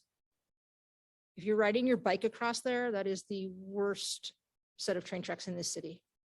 So if we're talking improvements, then that might be something that needs to be looked into as well. That's all. Got it. Thank you. Anyone else wish to speak on this item? Let's go ahead and go to the person on the phone. Cynthia Gabaldon. You can see it. Amazing. And yet you couldn't recognize the hand. I guess I couldn't. I was giving her signals. I don't know. I was looking past her. You can recognize the hand on the screen. Sorry, Anna. Hi there, everybody. Just a quick comment on this is that everyone does really need to look at the actual map and the paths Any of the paths that have been included, which are along flood control channels, those are going behind somebody's yard. And in the 18 other cities that I work in, I can tell you right now that the crime at those locations has gone through the roof. It is constant with people climbing over walls. There's a reason why flood control channels have fences around them. And a big part of it is because of keeping that easement safe and also protecting those homes. And people don't think about that, but it happens a lot. I know from looking at the map that the channel that goes just by chance cuts through Amherst and goes behind a bunch of the houses and goes behind the mobile home park. That was one of the paths that was actually delineated. And everybody really needs to think about this. If the county decides to put that probation office up the hill tomorrow night or in the next 2 months, you're going to have a lot of people, because those buildings are not with people going back and forth in buses. These are people walking up there. These are people who have families coming and going. They're using buses and other things. We're going to have a lot of people not from our neighborhoods walking behind our homes and through our neighborhoods. And I know a lot of you want to think everybody's innocent first, but these are not all innocent people. And it's very, very easy to suddenly look overall and decide that I want that, what's in that backyard. So everybody needs to be very aware of that. Every one of these paths is very important. I understand making the intersection safer. I get all that. But the ones behind people's homes, people have to be very aware, and we have to be very careful. And that includes the Marshall Canyon Trail. As somebody who used to use that quite a bit, it's too scary up there now, because I'm not scared of the bears.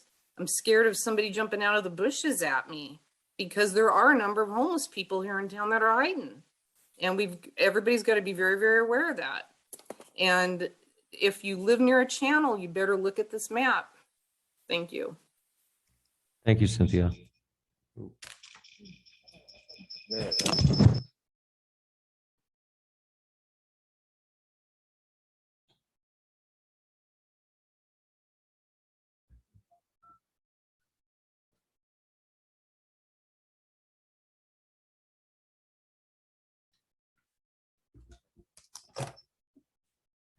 Anybody else from the audience? Gotcha. Anybody else wish to speak on this from the audience?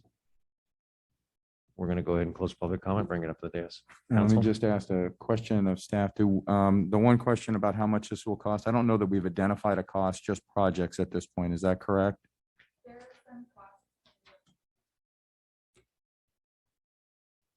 The people at home want to hear too. There are some estimated costs that are listed in the plan, but it's very preliminary. It's nothing is in concrete. That would be something that Public Works would look at through their process.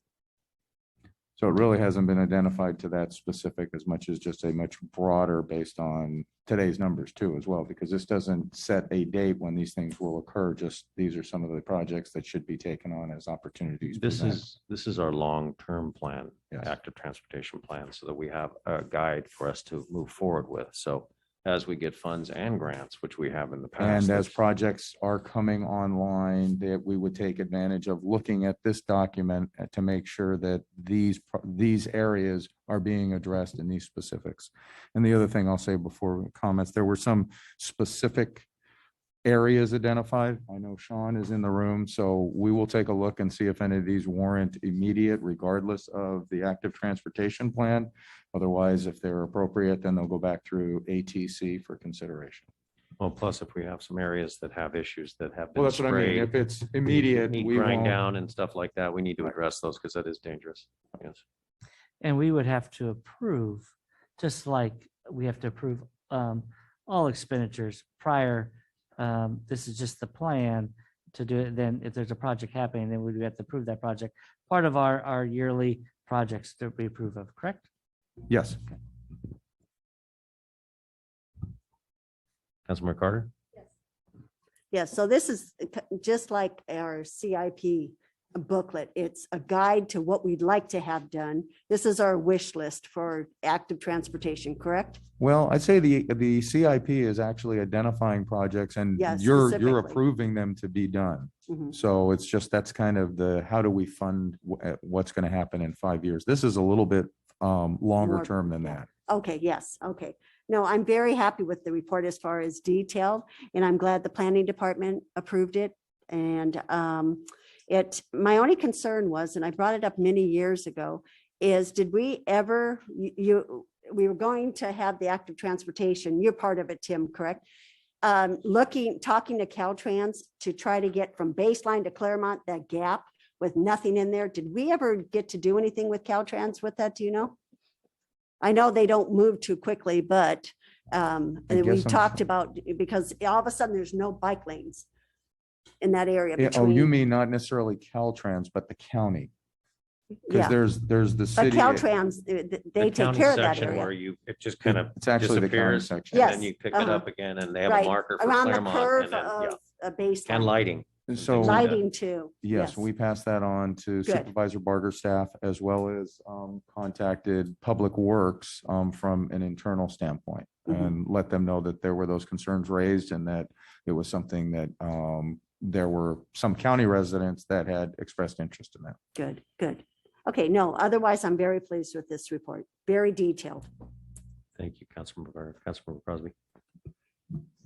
Exactly. Candace, and for our third party consultants by putting this together and bringing it to the active transportation and then the planning commission. It is very detailed, and it is a long-term projects where projects would go on the CIP from this, and that's when we identify and the money would go.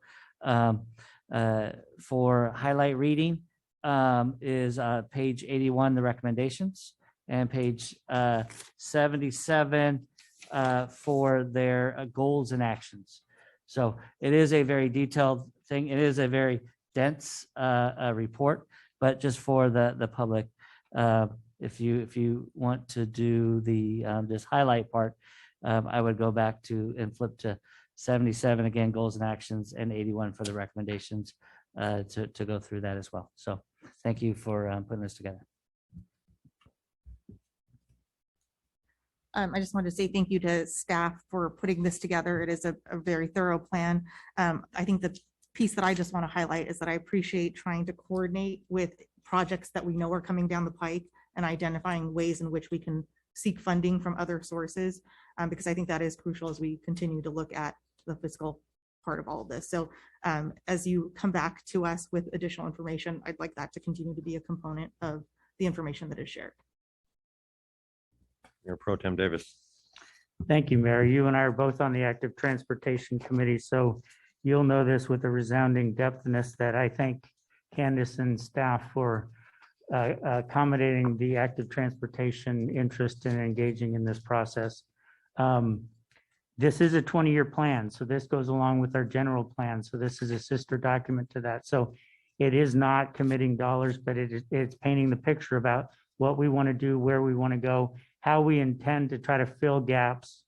As a bicyclist myself, I always got a kick out of running the approximately 2/3 of a mile of the Citrus Belt bicycle pathway in Glendora that started in the middle of nowhere and ended in the middle of nowhere, and wondered what this would look like if this was an automobile that actually needed to have a continuous path. So I digress. I'm excited, especially about the bicycling to school, the pathways to schools. I think that's going to be helpful as a vision for us going forward. It's also going to be interesting to see how this integrates with the first and last mile of the Gold Line. So there are a lot of good things that are happening in the active transportation area, and for an active modist, it can't happen soon enough. So I'm looking forward to all these changes. Thank you, Mayor Pro Tem Davis. Yes, all the same. I'm not going to reiterate over it and go over it, but it was grueling, Ms. Bocock. It was grueling. It was a long process with a lot of input. And mind you, this isn't the end. This is the beginning. So this thing will morph and between our public works, our community development department, I think, and also with input from residents, which a lot of it was. And a lot of the committee members are active, either joggers, bikers, you name it. They're it's just a blend of everyone. I think it's just important, as we've learned from COVID, that it's important to get out and get on these areas that we have. We've got some unbelievable areas that we can ride in, walk in, jog in. And as we've seen more neighbors now than you ever have before, because everybody's outside, because you just can't stay inside forever. So I look forward to this. I do think it was a wonderful document. I take my hat off to Candace. I know that Dan Kesey, our previous public works director, wanted to pull his hair out a few times. We had a couple of the meetings, but we have some people on the committee that are very headstrong as far as their beliefs and true biking people, but also blending it with people that walk and utilize that, and families. So they had a real, and we have some issues. There's some green lines and red painted curbs that I would probably have to do some, let's just say, modifications down the road. But right now, everything's wonderful. We trying to please everybody, and it's not always that easy, but we will modify it to make our community even better, so the mobility be better. So anyway, with that, we need a motion. I will move that city council adopt resolution number 2191 approving the active transportation plan as is. And I will second that. All those in favor, please vote. Pick 'em up. And we're good. Thank you, everyone. Now we move to public comments and communications. Anybody wish to? Yes. Ms. Newland. Kathy Newland, Foothill Terrace. It has been such a relief that Chief Nigg's proposal has been voted for, and we can finally get our fire department built back up to safety of all. It's time for many words of gratitude. Thank you to our mayor for never accepting the situation we were in and always listening to the residents. You continually stood up for what was right and for what was safe. Thank you to our firefighters for their determination and devotion to keeping us all safe. We realize that this has been hard on all of you. Thank you to the firefighters' families for forfeiting family time, worrying about their loved one being overworked and possibly unsafe due to the working conditions. Thank you to the 4 interim chiefs, fire chiefs, that filled in for us during this difficult and turbulent time. And last but not least, for our new fire chief, Chief Nigg, for bringing his expertise, knowledge, and confidence to creating a plan for the LVFD. We are grateful to have you in our city. I, for one, would like to make it clear that we made it through these past years due to the people above. Although the city council has finally voted in approval for the chief's plan, their resistance did put all of our lives and loved ones and homes in possible jeopardy for a very long time. They are not the heroes that have saved the fire department. They have simply voted the way they should have long ago. Let's remember this history lesson at election time. Thank you. Thank you, Ms. Newland. Anyone else wish to speak? Anybody on the, Mr. Gabaldon, please. There are those online, please raise your hand.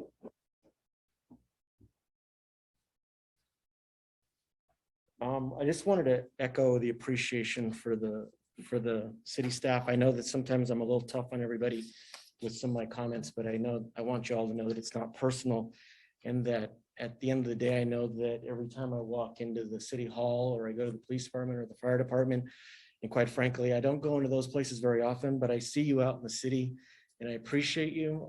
The fire department in particular, every time there's a movie, A Wonderful Life, where there's a saying about every time I hear a bell ring, an angel's gain its wings. And I kind of see that every time I hear the fire department run, to save somebody down my street, because I live on a street where they use to get to the mobile home parks in particular a little faster, that somebody's life's being saved. So I appreciate you guys for that. Um, I wish that more meetings would put us in a position as citizens to kind of like reflect on the positives and not be so confrontational and show animus towards each other. And I feel like, just kind of like the history lesson that we just got or were reminded to remember down the road, it's like, if we actually contributed more in positivity and ideas that contribute to the city through transparency and open dialogue and active engagement and not, behind closed doors and say that we posted something. It's like tomorrow night's meeting as an example. If you go to the city website, it's there, but it's not named what it is. It's basically a bulletin with a very innocuous name that really, you can't really tell what the hell you're talking about. And I apologize for that word. But I think that's really where a lot of the contentious nature comes from. But, I wouldn't be me, I guess, if I didn't take the time to remind some people of how they voted early in the year and at the holiday season, what it could mean to some family members. So to the council members, Wendy Lau, Muir Davis, earlier this year, you voted not to support a letter of no confidence in the matter of the policies expressed and mandated in writing by LA County District Attorney George Gascon, where at the time your best explanation for why you cast your vote was, quote, "I don't know what good it would do." How about you ask the victims of those creeps released who went on to commit more crime? Ask them what good it might have done for them and their families as victims of repeat offenders set free. In my second update since that vote, your choice since your vote, I bring to your attention that your choice in Mr. Gascon had on November 4th promoted Tiffany Blacknell, who at the time of her first promotion in February this year, who at the time was a low-ranking public defender, has now been promoted again and again outside of SOP to a high-ranking special counsel position as the LA County Special Victims Chief. She is the same person who is a self-described special interest advocate and publicly revealed her participation in the lootings that took place in 1992, the Rodney King riots, telling those who she stole from to, quote, "cry me a river." She is also the same person who advocated to, quote, "defund the police," and recently posted a picture on Twitter, the place that we like to put things, wearing a shirt saying, "The police are trained to kill us." As that is not enough to concern us all, she also called LAPD officers barbarians. This is the kind of person who gets into positions of authority when you vote ideologically and are with prejudice and not with your brain. Again, you voted against the Laverne community, who not by a small margin, as I previously commented on, voted with significant majority for Jackie Lacey. Now, George Gascon, who you support, and others across the country like him, namely the DA in Waukesha, Wisconsin, are a threat to public safety and the safety as whole. We have our own parade in Laverne every 4th of July. We just had a Christmas celebration outside these chambers, having thousands in our community in attendance. And I never want to hear in any sentence that a sex offender with a prior history of running people down with his car was just released, essentially without bail, so he could repeat the act, killing and injuring many innocent victims, avoidably let free because of these policies and bringing predictable harm to our community. But to your special interests, affiliations in our city, namely the social advocacy group headed by Mr. Allison, Cassie, which has become basically an echo chamber for those of you who like to listen to each other talk and do not open the door for open dialogue and conversation. The Church of the Brethren, which was mentioned by Mr. Davis 2 weeks ago.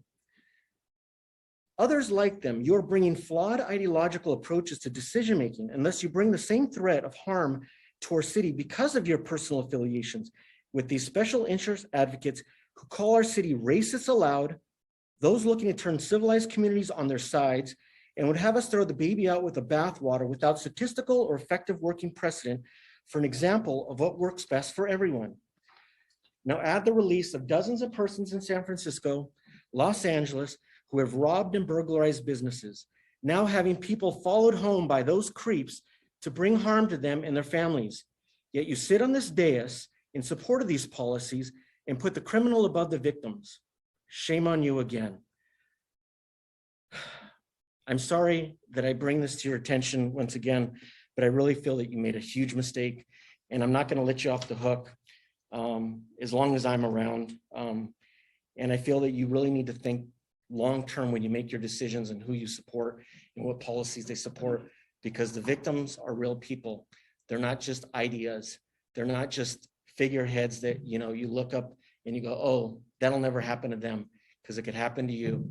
And all you had to do was say, we don't support the policies. That's all you had to do. Thank you. Thank you, Mr. Gabaldon. Anyone else wish to speak?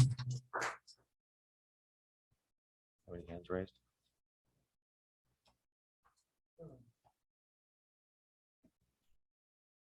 Come on up, Lily. Me again, sorry. We'll be quick, okay? I'm not want myself to be a people who complain everything. I'm very easygoing person. A lot of people very friendly people, but I don't know why I'm so mad where every time comes this 3 minutes about some case, okay? I think there's common sense to be met for that. I think it's ridiculous decision, okay? So, but I still appreciate, because the holidays coming, I should take my kids to go out with Santa just now, but I don't want them bother me, sit here. So I just thinking, I know what is more important for me. So I rather be serious and come here for meeting, right? So, but I still appreciate, because the fire department number 3, I still have sign outside. And then I think we are the first group went there, because I belong to third team, the first training there. I said, wow, such a great facility. We're so lucky we keep it, right? We don't really have to close it. What's it going to be a training place? Because we went there for the whole morning training last to Saturday morning. So I applied to be a third team member. I will be community volunteer in coming years. So I will see you guys all around, you know. So I know I'm a very tough person when it comes to some topic, right? I'm very active to collect petition, social media person, and then kind of like pretty much tough. But I just really think, because I love this city, I don't want it to destroy. My husband just said one more word yesterday. He said, it's so sad. Laverne is such a great city. That's why I bought a house here. That's why I built this rose garden for you and then marry me. So I don't want we move anywhere. We have a small tree growth forest right now. My backyard is a redwood forest, right? We're not gonna build any back house, follow some new build. We'll keep it as a forest. We don't wanna move because we have forest there. So don't be jealousy. So thank you so much. Thank you, Lily. Yes, Yvonne.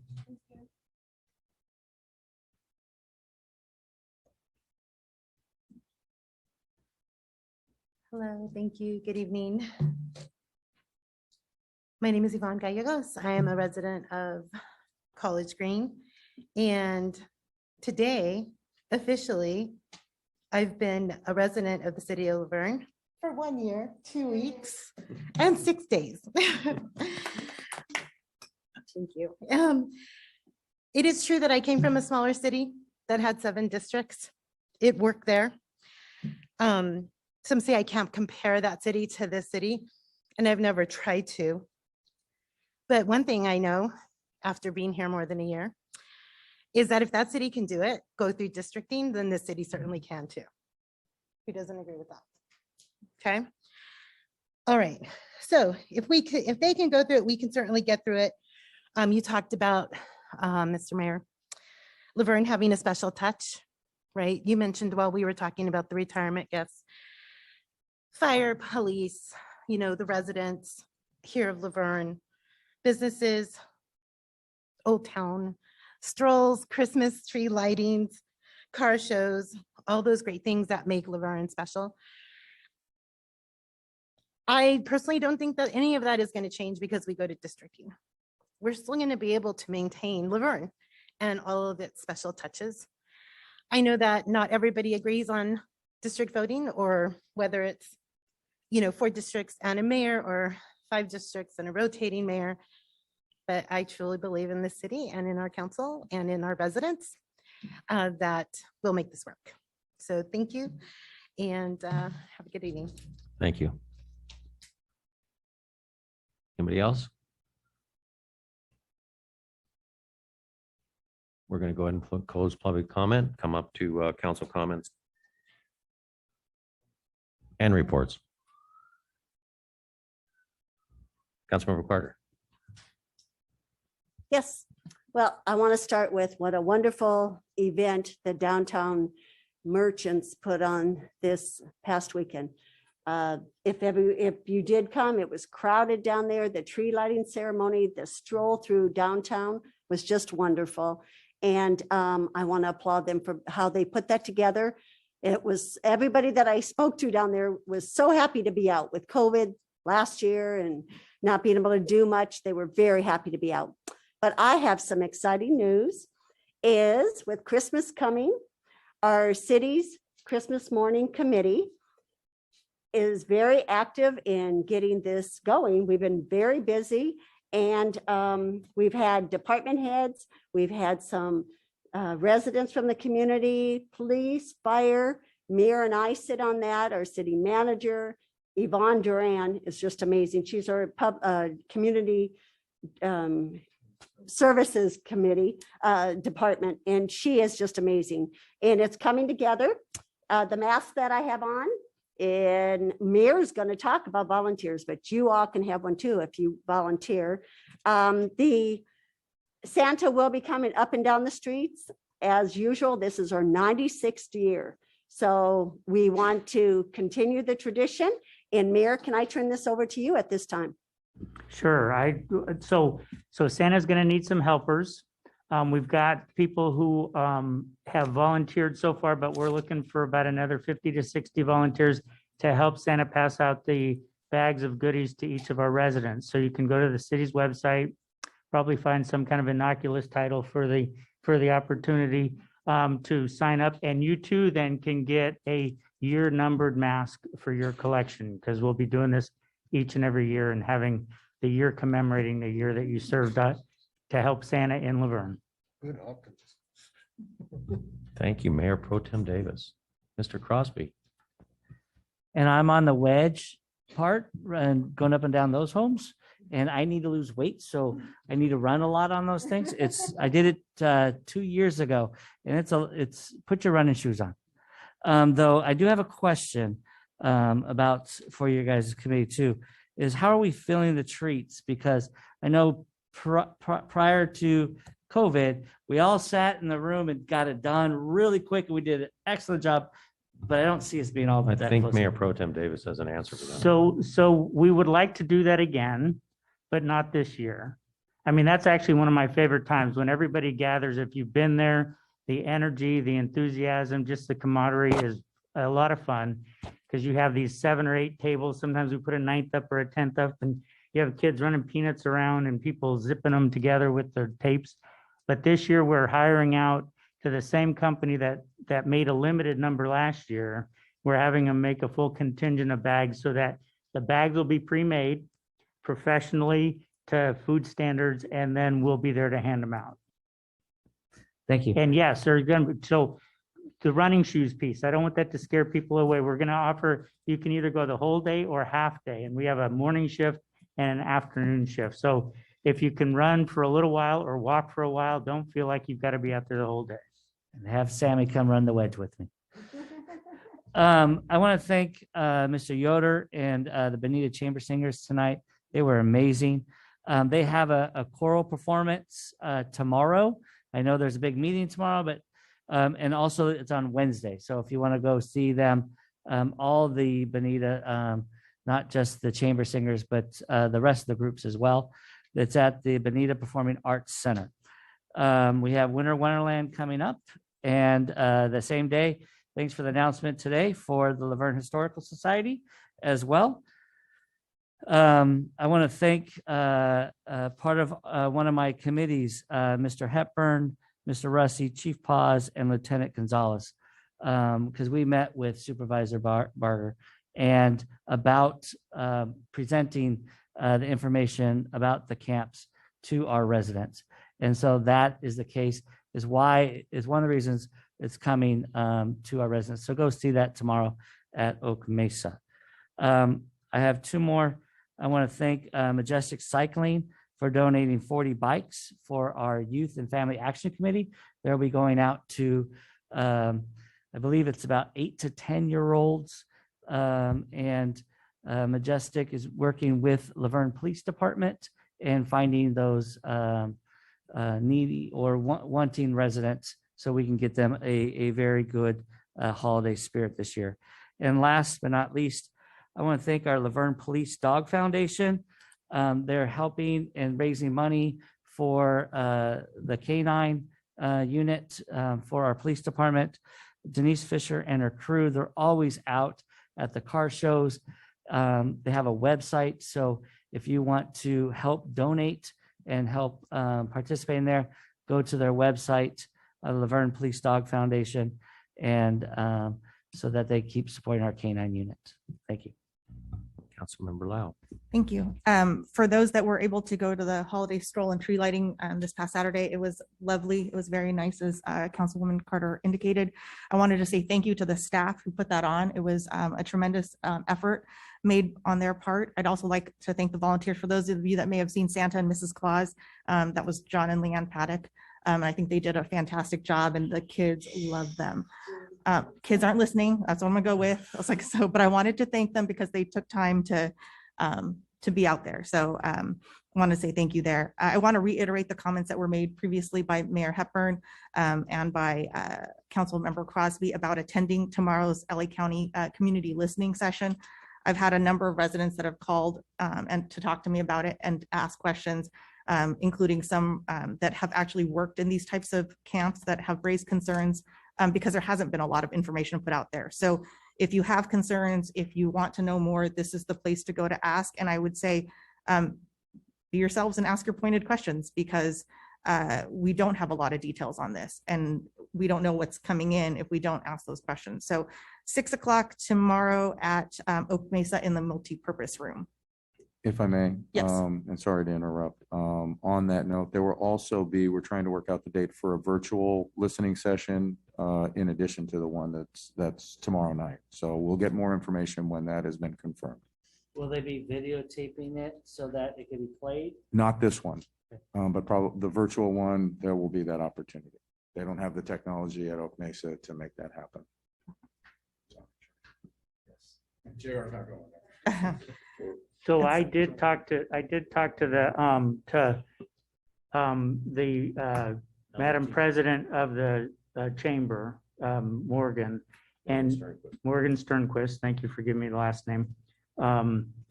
So I asked Morgan, and she and I are going to reach out to LV3 TV tomorrow to see if they can't show up and capture the video so they can put it on Channel 3 sometime in the future, so people can at least see it. Because my understanding is that tomorrow night is limited to 100 people. So that shouldn't dissuade anybody from going, but just recognize if the community does show up, like I anticipate it will, there will be standing room only and potentially people turned away just because of limitations on capacity. Back to Wendy. Okay. And then again, Wonderland will be this Saturday at Heritage Park from 9 to 1. Santa and Snow will be there. So hopefully, so will the community. Wanted to say happy last night of Hanukkah tonight. Kwanzaa and Christmas are both coming up. But I also wanted to just highlight that this is a time of the year that, as for many of us, we get to spend time with our families, we get to be with our friends and the people who love us and care about us. But not everybody has that for one reason or another. You know, this is going to be the second Christmas that my dad will not be home because of COVID. And so the good thing is that, you know, we'll get to see family, but I encourage you to think about your neighbors, to think about the people in our community, because I think that's what does make Laverne special, is that people do care. And so thank you to everybody who has asked about my dad, who has followed up. And even if it's, I don't care if it's with me, I hope that you're asking the people around you and looking out for each other. So on that note, I will just say, be kind to one another and happy holidays. We will see you at the, either not tomorrow night, then at Winter Wonderland or some other event before the end of the year. Wow, I don't really have a lot to say. I think everybody said it. I think, You want me to speak before you speak? oh, did you speak already? I haven't really said I'm everything sorry. I I thought wanted you to say. had, I was but, filling in, sorry. Okay, you go ahead. I just didn't want to Mayor talk Pro Tem after Davis, you. you go Thank right you. ahead. Yes. You have Um, more. Tuesday night, you've got Oak Mesa. Wednesday night, you've got a concert at the Performing Arts Center for the Bonita Choirs, which are fabulous. And clearly, after we've seen the new director, they're going to continue to be fabulous. Tonight is the Hanukkah ended this evening at sundown. And so I want to celebrate with those who celebrate Hanukkah. Today's also my daughter Marley's birthday. So she'll be upset that I said that. Saturday is Winter Wonderland and the Laverne Historical Society. And so if you want to come out and listen to our wonderful band, please be there. They're also performing other times at probably in your neighborhood. So talk to your neighbors and find out whether the band's coming to your neighborhood. And if not, get them together and request that the band come. That's one of their fundraisers and it's a good one. And lastly, I mean, we've got Kwanzaa and Christmas coming up, but 156 years ago today, the U.S. Constitution Amendment 13 abolishing slavery was ratified. So today's a day to celebrate. Well, we've covered the gamut. So I think the most important thing is that I want to first thank Mr. and Mrs. Claus for Saturday. And Mr. Claus, I know that Mrs. Claus was busy tonight for coming tonight for our tree lighting.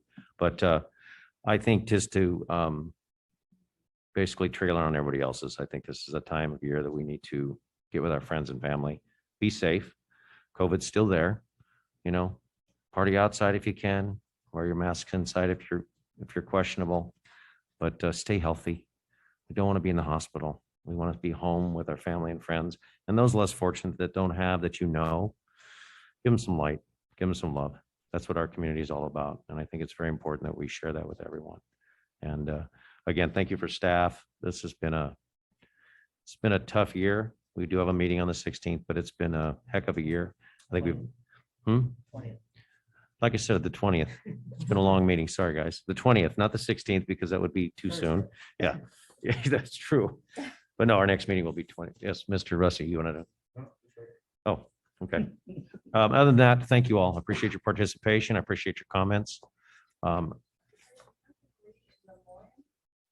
That's next.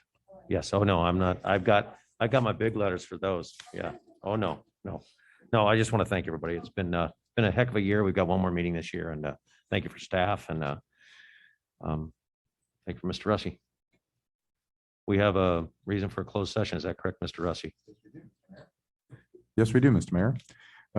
City Council will meet in closed session under Government Code Section 54957.6. We'll be meeting with labor negotiator to discuss the unrepresented employee of police chief designee in contract. So we will be convening. Oh, great. Sorry, guys. That wasn't good. Excuse me. We're adjourning in memory. We have two people we're adjourning for, two very big people in Laverne, very loved by many. Adjournment in memory of Catherine Fugit, who died on October 15th, 2021 at the wonderful age of 98. She was a longtime Laverne resident and contributed nearly 50 years as a community activist. In 1945, she volunteered in relief and education efforts for Japanese children and families and helped restructure Japanese school systems. Her work in Japan marked the beginning of her tendency to expand awareness and tolerance to choose diverse people to learn and love. Catherine and her husband, Jay, were the co-founders of Laverne's Friends of the Library. They persuaded Laverne citizens and Los Angeles County supervisors to support the library for Laverne and raised $50,000 to help build it. Catherine also was active in the Laverne Senior Community Center, 210 Freeway Extension, Laverne Fire and Paramedic Program, and the development of Edwards Theater. Catherine and her husband Jay were the first recipients of the Pride of Laverne Award in 1993, and both received the Los Angeles County Library System Citizen of the Year Award. Catherine's legacy lives on in the hearts of all who knew her. Former council member Tom Harvey was quoted saying that Catherine was one of the hearts of Laverne. Catherine is survived by a large extended family, including numerous chosen children. She will be missed. We also lost a wonderful icon of Laverne, Delia's Salon and Barbershop. This is in memory of Delia Heredia, a longtime Laverne resident and downtown Laverne business owner who died on November 14th, 2021. Delia was born in Culiacan, Sinaloa, Mexico, to a large family. She was the lucky number 7 of 11 children. At the age of 16, she left her hometown and worked as a teller in Tijuana, Mexico, to pay for cosmetology school. She immigrated to the United States in 1989 and earned her cosmetology license.